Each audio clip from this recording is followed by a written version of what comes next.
Hi there. This is the Pitman English demonstration. What I will be doing is going through this just to show you from the perspective of a student exactly what they will see, what they will need to do upon buying the Pitman English course. You will all have been sent demo login details, so you will be able to go through this process in the exact same way that I'm doing now.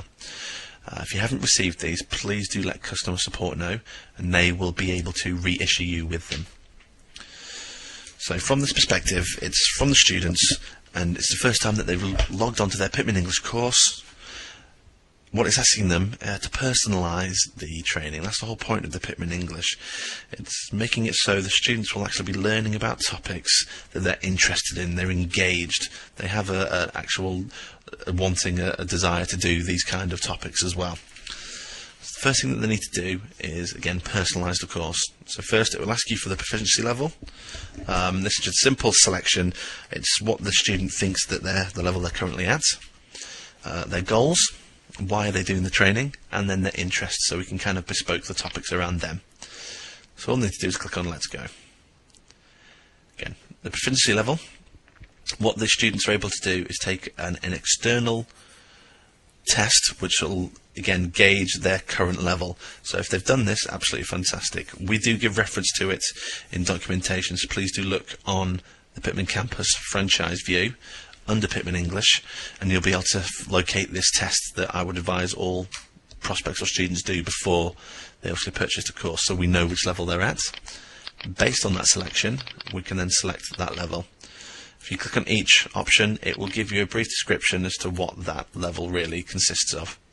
For the purpose of this, I'm going to select Intermediate and click on Next. Again, second option is what do I want to accomplish with the English? Why am I doing the training in itself? Very much I want to advance my career. I do like looking at English media, so whether that be in the medium of books or films. And just day-to-day tasks. I want to be confident and comfortable if I'm in a restaurant, if I'm in a train station, about speaking to people. So I click on Next now, and then what I can do is kind of select the things that I'm interested in. Topics I do like sports, celebrities and entertainment, and technology. This is just to get a very, very quick, simple synopsis of the student and their desires and what they want to get out of the training. The great thing about it is these aren't set in stone, because these could be changed at any point when we actually get training. So if I click on Next, what that will do, it will personalise the course based on my selections. So I'm interested in technology, food and drink, and professional skills. So I can simply click on Start Now. What they'll do, it will load the page up for me. We can see the British background here. It's a lot of London. Then what I'll actually say is it's actually very much been white labelled for Pitman, so we have a lot of Pitmanised information and content in here. One thing that you do have access to externally from here are these two videos. It's our very own Andrew Walters who's recorded them. The first video is a very short video, just to an introduction as to the Pitman English course, and then the second video is really going into a bit more details about how the course works, the courseware, how the students will actually access certain things. So these videos are again available externally. So if you look on the Pitman campus franchise view under Pitman English, you will see the links to these two videos. Again, fantastic resource to sell, because the students can see exactly, before buying anything, exactly how the course works, which is absolutely fantastic. So please do send these on to any prospects that are interested, and also have a look for yourselves, because it's probably going to answer a lot of the questions you may have. We'll go on the premise that we've watched it, and I'll click on this cross here. So here we go, this is the main page. Again, we've got the Pitman English banner here, so we know exactly what we're doing. It's got my current level as to what I believe I'm at. First thing that the students will do when they first log in is to complete their orientation. We've already gone through that initial step where we personalise the course. Our second part of the orientation would be to complete our first lesson. And then after that, based on how well we did, we would then need to take the Proficiency Assessment. Now, the Proficiency Assessment needs to be done, again, as the orientation is stating, pretty much straight away. What that will do, it's a 30 to 45 minute test, and it will actually gauge the student's current level. So although we think it might be intermediate, it might actually be higher or lower. And based on that proficiency assessment, that will send specific leveled content to that student. So the information I've got here, the lessons, the learning that I'm doing here is of an intermediate level. If we go up or down a level, it will send different content based on that level. Again, showing how intuitive it is. What we'll do is we'll go on the premise that we've actually completed the proficiency assessment, and I'll show you later exactly how that works. So, based on the personalization process we went through initially, it's given me these 3 units. I can change these at any point, and I'll go through this process shortly, just so you can see exactly how the student is able to bespoke their training to them. It's not just generic training that they're about topics that they're not interested in. If I decide that I'm not interested in any of these 3, all I need to do is click on Add New Units. You can only ever have 3 active units at any point, but what it allows me to do is look through the myriad of different topics, realise that actually I would like to do celebrities entertainment. I've got a lot of knowledge about that, and I think it would actually help and be conducive to my learning. So what I would do is click on celebrities entertainment, give me a brief synopsis as to what I will actually learn by the end of this unit, and then I can activate it. But what it will do is it will tell me that I've already got 3 active units and one of them needs to be replaced. So I realise actually the professional skills unit, I don't think I'm going to get much out of that. I think my learning would be better suited towards the celebrities and entertainment. So all I need to do is click on replace this unit. What that will then do is change that unit, as you can see here, and now I'm doing celebrities and entertainment. Click back on the units topic, and here we go, celebrities and entertainment is part of my unit. So this is the actual content, this is the learning that the student will actually be doing. Each unit has 19 lessons. To simply start a lesson, all I need to do is click on Start a Lesson here. It's telling me that within the lesson itself I'll be doing a listening, a reading and a writing activity. If I decide that I don't like the content or the kind of activities that might come up, I can just refresh and I can keep doing this. What it will do, it will send real life, real world content to me based on the celebrities entertainment topic. Again, updated daily as well, so you're going to get news, you're going to get relevant news every day, and it's going to be coming up with relevant content. The student in themselves decides, yes, I like music, I like music from different genres as well. I'm going to do a reading, and a writing activity, so I want to start this lesson. All I need to do, click on Start This Lesson. That will then load the lesson content for me. What it will do, there's lots of different activities, so I don't have to do the same activity each time, whether that be a text matching exercise or a spelling exercise where bubbles are bouncing around the screen and I need to click on the correct spelling of the word. It's engaging, and we're doing these different activities to try and engross the student. They don't just have to do the same monotonous thing over and over again, so they will be engaged, they will be interested. The main format of it is, this is the title, so it's going to be obviously about music. As a student, I need to read the text first. Clicking on any of these highlighted words will actually bring a definition of the word hard and actually play it in my ear, so I'll be able to hear exactly how that word is pronounced as well. So I would read the text, I would listen to the actual audio and what the audio is verbatim. It will actually go through and read out aloud exactly the content below. So the student's reading, listening, they're already utilising those skills. We've been through exactly what the system's telling us to do to start the lesson. I think I'm ready to start. Okay. Let's start.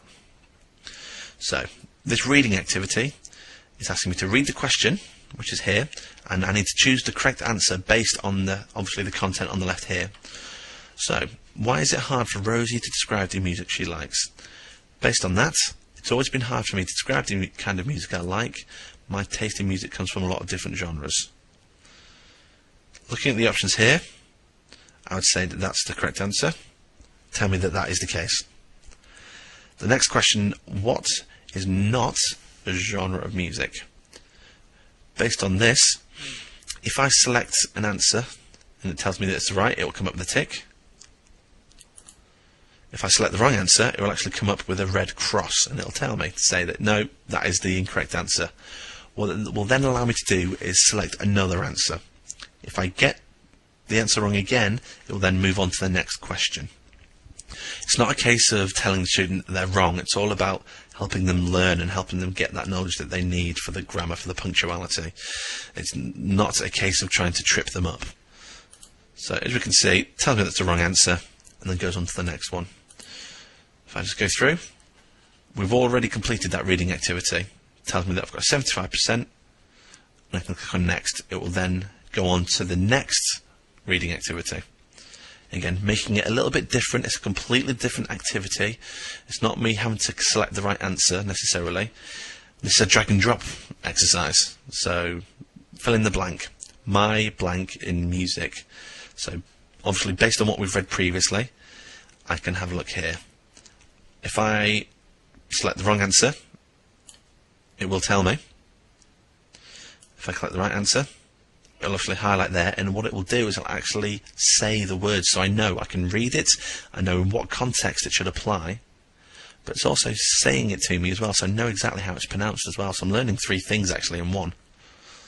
Again, wrong answer, it will tell me, and it'll come in red, but it will still tell me the right answer, because it's all about helping them learn. It's not trying to catch them out. Again, putting some answers in, it then naturally goes on, tells me those words and bands. This next writing activity, it's quite a fun one. If you click on the play button here, it will say the word that we need to spell, and all we need to do is click on the right spelling. So if I were to spell one wrong, it would tell me. Again, it's that second time around. If it's got it wrong, it will give me the right answer. Blues. Next one was shows, so spelling that. All I'm doing is clicking on the correct answer, clicking on the correct letters, and it's filling it in all for me. Next one is live.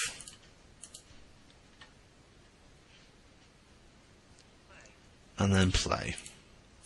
So as I say, all this content is relevant to my current level. Quite quickly, within the 5 minutes, we've already completed one of the lessons, which is quite quick, easy, but this is what I've already learned, which is fantastic. It tells me the words that I've learnt, whether I've learnt them quite competently, or if I've struggled with any. It's got obviously the face there. I can click on that. It will again bring the definition, play the word for me, so I know exactly in what context and how it sounds.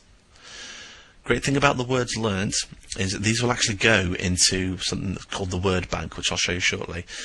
This is things I can refer to at any point. So I may struggle with the word blues, but luckily I can go into my word bank and I can practice with the word blues, which is fantastic. And then the skills improved here, telling me a percentage as to how I've done within that lesson. So across the board I've got 75% in the 2 reading activities and 1 of the writing activities. If I click on exit, that will then take me to my next lesson. The great thing about it is it always saves my progress as well. So it goes on to lesson 2 of 19. Again, very relevant content. This was maybe 2 weeks ago or so from this date, so that's absolutely fantastic. Again, if I don't like it, I can simply refresh. It will give me new, different topic. It will give me the information, bring back different things to me, so I can keep refreshing as often as I want to until I find something that I like. And as it says, there's 19 lessons and I'm on lesson 2 already. That's the main functionality of how the learning will work, so it's absolutely fantastic, nice and intuitive, nice and simple to use. What I can show you now is a bit more of the functionality on the left hand side here. We've got this practice option here. What that will allow us to do, it won't affect any of our actual lessons, but we can look at any popular videos, music, photos, conversations, articles, tell me when they were updated. You can see something was updated 3 days ago, 2 days ago, so it's all relevant content, all things that are coming up new, and people are going to be a bit more interested in. 1 day ago, something was, again, 1 hour ago, so it's going to be relevant real-time content. Students can do this as often as they want to. It's purely for practice purposes, so it's not going to affect anything they do in their lessons. They've got the grammar guide here. What that'll do, it'll just be a beginner's guide to some common words and what level they're at, whether at the beginner, intermediate. And then the word bank itself, as we were saying earlier, all the words that we've learnt within any of our lessons will be stored here so we can refer to them later. I had trouble with blues. If I click on down there, it will tell me that, yes, throughout the whole of my learning, the word blues I am quite weak with, so I obviously may need to do some more work on it. It gives me an example as to how the word blues is actually used. It will actually say the word again for me, so I can always refer to them. Even though I've done the lesson itself, I'll be able to refer to the major content within that lesson at any time. One of the great options that we've got is this tutoring. We have group sessions. What it allows the student to do is join any group session that they want at any time. It's 24 hours a day to accommodate where they are in the world. All they need to do is select their time zone. What that will do, it will bring up all the relevant sessions that might be of interest to them. Any world news, fantastic, tells me exactly when it's going to be and the time, and what level. So as you can see, there's quite a lot of different group sessions going on. All I need to do is click on reserve a seat and log in and attend, and I'll be able to do it. Very similar to Skype. If you ever use Skype with a video, you're actually discussing with a tutor, a live qualified tutor, and other students. So you can kind of get the best practices from them as well. So it's a fantastic facility to have, so they can actually practice a little bit more their actual spoken English as well. What we have here is the performance. This will give a general overview as to how the student's doing, so they know how long they've spent on any activities. That word bank again. This is where they take their proficiency assessment. So as I say, they'll need to do that as soon as they log in. One of the first things they do. The proficiency assessment itself is available every 3 months. The list of